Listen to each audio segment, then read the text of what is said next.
So who are you and where are we at right now? I am Bobo, otherwise known as Biking with Bobo, and we're in Asheville, North Carolina. These are my stomping grounds. You might know the area from our renowned beer scene and extreme sports. This attracts a lot of extreme sports athletes. We have everything: rock climbing, mountain biking, kayaking. Yeah. Man, I saw some videos from the Green River Gorge. Holy shit, that's some crazy shit. So, yeah, I'm biking with Bobo, and I just went mountain biking with BKXC finally for the first time. I've met Bobo a few times. We actually got to ride, and dude's insane. He's a super shredder. Oh, well, thank you, buddy. He qualifies as a super shredder. I appreciate that. Scared for my life. That's when you know you're having fun, when death is imminent. Yeah. It's like, I should probably use my brakes, but this is way more fun. It was ridiculous. I'll drink to that. Cheers. So why YouTube? I started out in YouTube just for myself. It was my personal channel. I had my personal name on it. I just would go out and record mountain bike videos or like vacation videos, etc. Some stupid sketch that I wanted to do. And I put it up there for posterity, It was mostly for me. I wasn't like looking for an audience. But you've always been a creative type. I have always been a creative type. I worked in the film industry for many years. And honestly, this was before the gimbal. So I would watch these mountain bike videos and I was like, I can do better. Like, these guys are going out with a shaky chest mount or whatever, helmet, handlebar mount, whatever it was. I think the handlebar mount was real popular back then. This definitely. Was like 10 years ago. So I was like, these assholes don't know how to plan a camera. So I took it upon myself to compete. I'm very competitive. And I was like, I think I could beat these people. So I would go out to trails and me and my buddy would take one freaking camera. Did I say fucking? Of course. Oh yeah, that's more, it feels more natural. So me and my buddy would take one fucking GoPro out on the trails. Oh no, what the fuck? 0 minutes, it's full. 2 Dutch angles. Get in. Ah, that's about right. Yeah, that's perfect. Well, that's pretty good. All right, I'm gonna get naked. Oh, we're doing that now, right away? Oh, brother. Ah! You didn't know about all this chest hair. Oh, man, it was a pleasant surprise earlier, I'll tell you that much. One time, these ladies at the beach tried to wax my chest, and it was a painful experience, so I had to call it early. Oh yeah, my wife's in the other room. She probably heard the story from my mom. She's heard it. Yeah, so I had them stop, and I was like, I'm just going to shave it into a T. How did you get to the point? Were you at the beach and then you met these women? Alcohol, yeah. And they had a wax kit? Apparently. I don't question it. The kinky side of things, you say yes to wax whenever a girl presents that to you. In my history, I'm sorry, honey. You always say yes to wax. So anyways, long story short, I shaved my chest into what I thought was a T. Okay. So I was like, I just need any design right now, make this in, because it's way too painful. Yeah. The 40-year-old virgin is accurate. Yeah. Way too painful. And the next day I came out, my buddies were all staying at the condo, and they're like, what happened to you last night? Check it out, it's a T for terrific. And they're like, I don't look like a T. And I'm like, oh yeah, it's kind of circular up here. And then so I had a dick and balls. A dick and balls on my chest, carefully crafted. It's a good look. I was very popular on the beach that week. A man of power and strength. Yes, indeed. And confidence. Exactly. And confidence to walk around with a phallus carved out of chest hair. Top to bottom. Yeah. It was large. Cheers to that. You gotta be shitting me. Come on, buddy. Come on. Yeah. Dogs are the best. I love dogs. They're almost as convenient as children. Yes, exactly. How about children? You're married. Oh. How long have you been married? Whoa. Let's go. What year is go. it? 2018. So it'll be 7 years this year. So your in-laws, your parents, your brothers, your uncles, your grandparents must be constantly asking you, when are you having kids? No. Come on. Yeah, all the Constantly. time. Well, luckily we have like a little bit of pressure off of us because our siblings have went ahead and done the devil's business. Yeah. And so that motherfucker just opened the door. God, I hate him so much. So we've talked about kids because we're getting older. That shit happens. I'm 35. I'm 35. I'll be 36 this year. Class of 2000. Class of 2000. Oh shit. Yeah. Goddamn. So if we were like living in the same place, we would have went to high school and graduated I would have together. hated your fucking guts. I would have not liked you. Yeah, no, I went to like a redneck high school. I was the most hated person. South Carolina? Yeah. Yeah, we're going to move on from the kids thing. Nobody likes getting asked about when they're having kids. Soon. And the thing about having kids is when you become a father, you're a father for the rest of your life. So it's not something that I enter into lightly. Like that occurred to me the other day. I was like, man, I really want to be a dad, but it's like, that's it. Forever. Till I'm dead. Yeah. I'd be a dad. Yeah. So that's a lot of responsibility. I'm not sure. I love the idea, though, having kids and just like, I think it'd be fun after a little while. Probably about 17 years in, then it'd be fun. 17 years is that all? I never pictured you as pedofamilias. Pedofamilias. It sounds bad. It just means father to children. Oh, really? Yeah. It's a Coen brother term. Okay. Absolutely. Yeah, it's not pederass. That's a different. Yes. Yeah. You got me on that. What the fuck is a pederass? Shut the fuck up, Donnie. South Carolina boy. Yeah. Well, you know, South Carolina boy with a rare extended vocabulary. Yeah. I need to start playing it more the normal Bobo, the dumbass who doesn't know big words. Yeah. Yeah. It is kind of a character, huh? Okay, yeah, so Biking with Bobo is definitely, yeah, it's a character. But at the same time, so my neighbor, they see me filming stuff out here. Like I had, for the tree thing. Yeah. I did a video where I had to put my face on a tree and was Top 5 Reasons You Crash is really an excellent Bobo video, and it kind of stepped up the game to the next level. Maybe we'll get into that a little bit later. Sure. I don't want to derail it too much. So I had to put green face paint all over my face to chroma key my face onto this tree, and I'm running outside to film it, and every neighbor is outside like, what? And I got my hair up in a bun, and it's just, I look like a green goblin hipster. It was terrible. Yeah. So you got to explain. I had to explain. So like getting back to your question, you know, my neighbor was asking me what was going on, and I was like, Biking with Bobo, it's my YouTube show. And I was like, oh, by the way, that is just a character I play. It doesn't necessarily represent who I am in real life.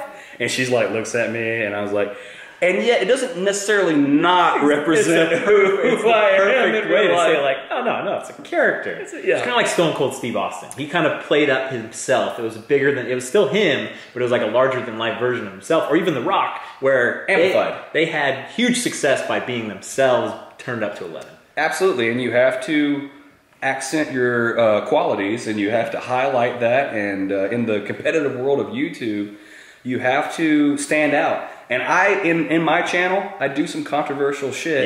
Yeah. I don't bleep out my cursing. Yeah. Some people do, some people don't. And I take some risks in areas. My boss taught me, though, if it's your instinct that whatever you're shooting is too much for your audience, leave it in. Wow. So that's if powerful. your instinct is to take it out, then you should probably keep it. Wow. Because no word travels faster through controversy.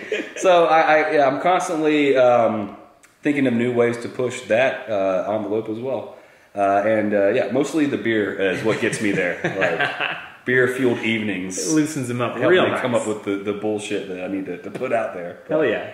But you got into YouTube because you just wanted to get out of I wanted software. to build a business where I could go mountain bike more. So I always wanted to like maybe make an app or some kind of website or find some kind of get rich quick scheme where I could do this on the side or work remotely and go mountain bike more often and dreaming of Spain and going on these big trips. And then It's a good business plan. exactly, Honestly, yeah. it's foolproof. Yeah. Everybody could do it. It's amazing. I know. I told Nate that we rode with today. I was like, dude, when you want to mountain bike for a living, that seems like a pretty good job. It's really, really the best. Make your hobby your job. Yep. And if you can find a way to make an impact on people, then that's how it becomes a job. I'm glad you said that because that part eluded me throughout this entire process. I underestimated the impact on people. Yeah. Because one thing I try to do with my content is reach out to people who are not currently involved in mountain biking. Yeah. Try to make it malleable for the masses Bridge as the well. gap. And I feel like I've had some success with that all the time, and I'm sure you probably get this too. I get people writing me saying, dude, I just bought my first mountain bike. It's crazy. Went out on the road and it was fucking awesome. Yeah. You know, or dude, I just bought a full suspension, or I just went downhilling for the first time. So I believe in it so much about mountain biking. And this is all like, you know, you don't have to have a spoonful of sugar to make the medicine of mountain biking go down. No. Mary Poppins. No. But it's so powerful. If you get somebody on a mountain bike, I'm such a nut that it's the best fitness, the best adventure, the best way to make friends, the best way to travel. Like, there's nothing. It's expensive. I always kind of say it. Sure. Like, it's friggin' expensive, and you need some kind of decent trails around if you want to be into it. But at the end of the day, if I had to say one thing my channel's about, is more people mountain biking. Cool. Yeah, and you know what? The mountain bike is the vehicle of choice when it comes to seeing the world. You literally, there is no better let's see the world vehicle than a mountain bike, because you can get into so many remote locations quick and then out. Yes. And you can go places that a lot of vehicles just can't reach. Or it would take you days and days to hike. For sure. You get to see it all. Yeah, and at warp speed sometimes. Sometimes, like today. today. Look at all the good stuff. Yeah. Your eyebrows are full back over your forehead. Scared the shit out of me several times today, but Bobo can shred it. Well, thank you. And just so you know, he was filming from, he was following my rear tire, so the front view would look like this. So I was pretty scared at times too. I just try to keep up with Nate, which is a daunting task. Yeah. YouTube has been a good creative facet for me as a filmmaker. What's a facet? Or I don't know. It sounded good though. Outlet, vessel. I think you're saying outlet. Vessel. Yeah. It's one of them conjunction words. There's my South Carolina education is finally starting to come out. It's fucking hot. I'm gonna open the door. YouTube was like a creative outlet for me, I guess. But I worked in YouTube before I started YouTube. Okay, that's weird. Yeah, that is weird. How'd you get that gig? So I was working in the film industry in Orlando, and I really fucking hated Orlando, and I really wanted to leave Orlando. So I got very proactive about that, and actually my wife discovered an ad on Craigslist, and let me just tell you this. Nothing good comes from Craigslist, ever. So, I thought I was just like an indulger because the job was in Asheville, that's where I wanted to be. I applied for it like it's a joke. There's no way this is real. They were like, it's a YouTube show, we need to hire an editor. I wasn't even editing. Yeah. I was like editing 5 hours a month. Yeah. I lied. Yeah. Totally lied. And in fact, they asked me to send a 3-minute interview video. So I snuck into my boss's office while he was teaching a class, because I also taught film production, and his office is so impressive. There's like plaques everywhere and cameras and film cameras and awards. So I went and set it because I thought it was a joke, So I'm like, I'm not gonna get this job. I'm not gonna move to fucking Asheville. There's no way this is real. People don't make money on YouTube. This guy's a liar. So I set it up in his office, and I tend to succeed through my tenacity and love for this job. And not only am I a filmmaker, but I'm a screenwriter, a storyteller, I'm a musician. Yeah. So, and I just pitched myself hard. Yeah. Because I didn't believe. I don't know why. And yeah, it turned out to be legit. But isn't that the lesson? You didn't believe, but you had it. It is quite a lesson because, you have to... You get one shot at life, and it's very important that you live your best life. And so many people that I know are so content to just be miserable or stuck in their rut. It was really, all that came very evident to me when we packed the truck and moved up here. I was like, oh, fuck. Yeah. I just left my career behind for this bullshit YouTube thing. I don't even know how to really edit. So when I got up here, I was like forced. I had to fucking really get on it with the editing. Yeah. I knew all the other film stuff, storytelling and everything. I was like, I'm going to rely on that, my instincts. But ultimately, my boss, I work for this channel called Threadbanger. Okay. Threadbanger is a DIY channel. They have 4 million subscribers on the main channel, and they have about 1.5 million on each of their personal channels.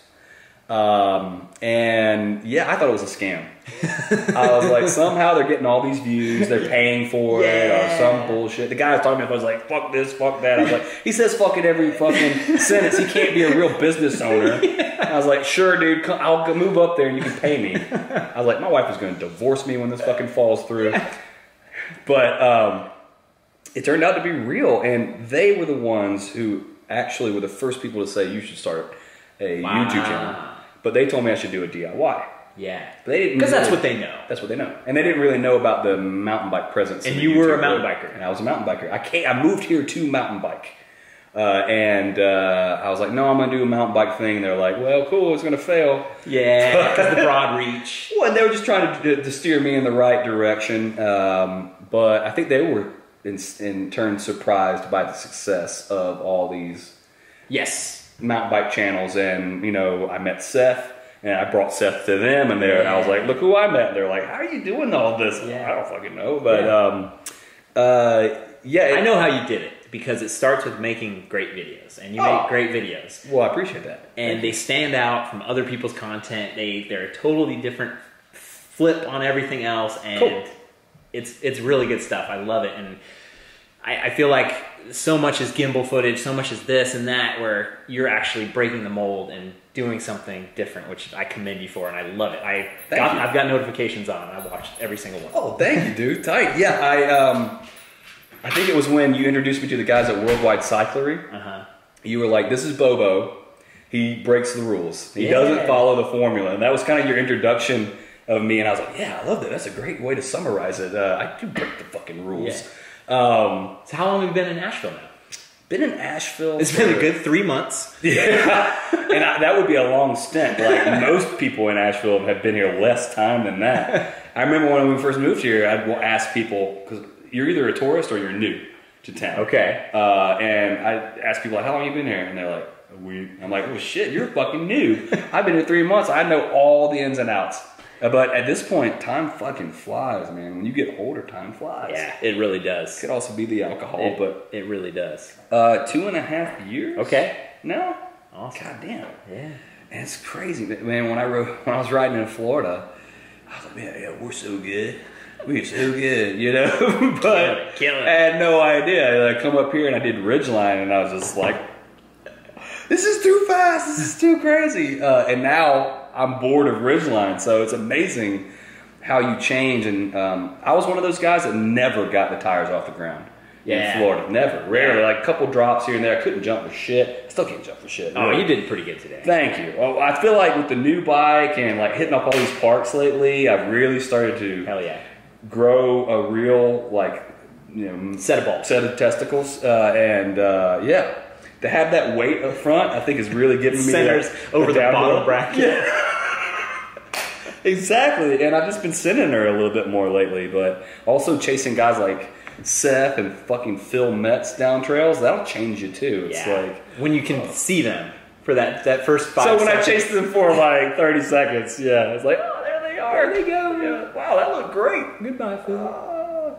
I'm coming. I'll be right there. But Asheville's been badass. I hope I die in Asheville. I hope I never have to leave Asheville. It is the promised land. It is the best kept secret in the mountain bike world. Not anymore. Not anymore. It's out there. So Western North Carolina is legit, man. It is. We have year-round gravity parks. Or park. Yeah. I roped Windrock right into there, but I wouldn't change a thing. I love it here. And my wife's a Florida girl. She grew up on the beach. She's never fucking seen winter. Not a real winter. So, you know, I thought, that's going to be a big test. How does she handle all this? But she fucking loves it as much, maybe more than me. So that's perfect. She's turned into a full-on yogi. Like, she's big into yoga now. We were always were, but it's awesome. So Asheville has really worked out. But, this YouTube thing has, like, gone far beyond what I thought I would do. So Bobo had Bobo Palooza last week at Windrock. It was snowy, it was cold. I kind of wanted to go, but I got friggin' scared of the snowiness and the coldness. For a good reason. And he had 15 people show up. Not bad. People came out from Kansas City, from Georgia, from Florida. That's not bad. That's amazing. Cool. Yeah, I was stoked on it.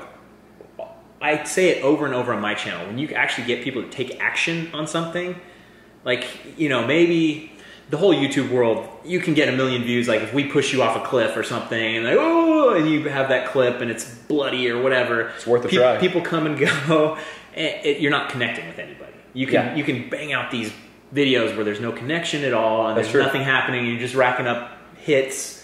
Who cares? But when you have a connection, you actually make people hop on Patreon or buy a shirt or get a sticker or come out to a camp. You have made a real impact to get people to do something with their life. It's amazing. Show up, yeah, for sure. And most of these guys who showed up had never even downhilled. and like Windrock is not the place. Not the place to start, but they had a blast. They did. Like, yeah, I mean, like one guy wrote me beforehand and he was like, "So is it cool if I bring my hardtail?" I was like, "No, it's fucking not cool." And Nate was like, "Dude, some people shred on hardtails." I'm like, "Yeah, but people who shred on hardtails don't ask." He's like, "Oh, that's a good point, Bobo."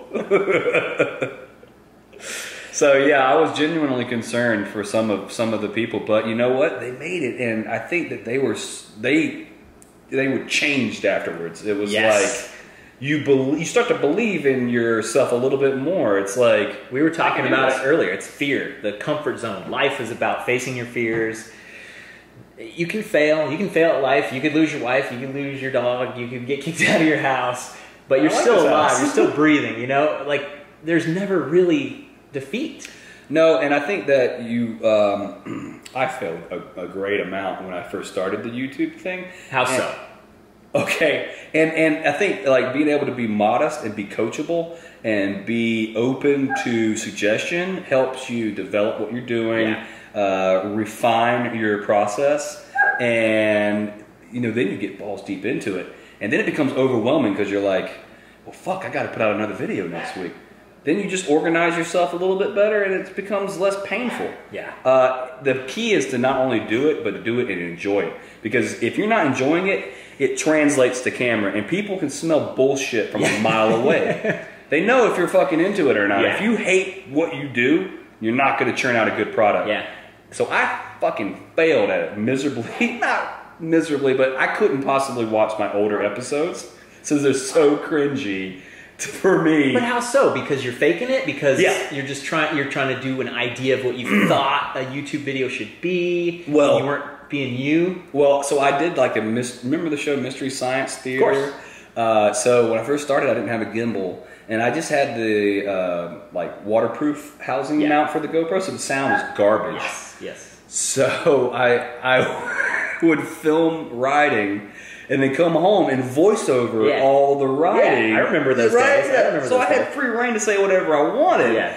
And like I would get, so I would edit it and then sit in front of the camera or sit in front of the computer with the microphone, and I would have to get myself pumped up like I'm riding. Yeah. And I would even pretend to be riding while I'm doing the voiceover, like, oh fuck, oh shit, boss, you know, like, and whoo, wee, yippee, you know, like that. And finally, my wife was just like, you don't sound like you're out of breath enough. You need to like run up and down the stairs a couple times. So it's a whole charade. It's all a charade, yeah. And it got a little overwhelming at some point because like most of my videos are pretty much dialogue from start to finish.